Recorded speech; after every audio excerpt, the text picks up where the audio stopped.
Hey guys, welcome back to QuickAssist. In today's video, I'm going to be showing you how to change the resolution on your YouTube. Now, if your YouTube's lagging, maybe the resolution is too high, so you might want to lower it. Or if you're watching like a movie or something you want to see in high resolution or HD, this is what you have to do. First of all, go on the video. Once you go here, go to the settings button, and from here, you'll see quality.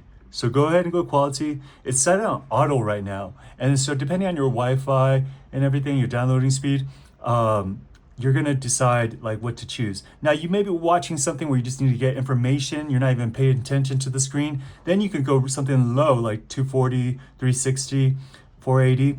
Once you get to 720 or 1080, then the video can lag if the Wi-Fi connection is not very good, especially on HD 1080p.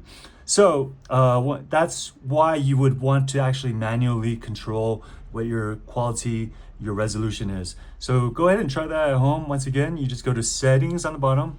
Just go to settings, and then after you're gonna go to quality, and then you're gonna choose one of these. So if you find yourself on HD, and then the video is starting to lag or it's pausing a lot, then this is one of the fixes, is actually just to go to quality, and then you might choose 480. Especially for something like this is ambience music. I don't need it to be high quality. As long as the music or the sounds aren't too bad, then it's fine. But you know, the human ear can only absorb so much, and so just go ahead and play around with it, the different qualities, and then yeah, please like our comment, subscribe. I appreciate it. See you next time. Bye bye.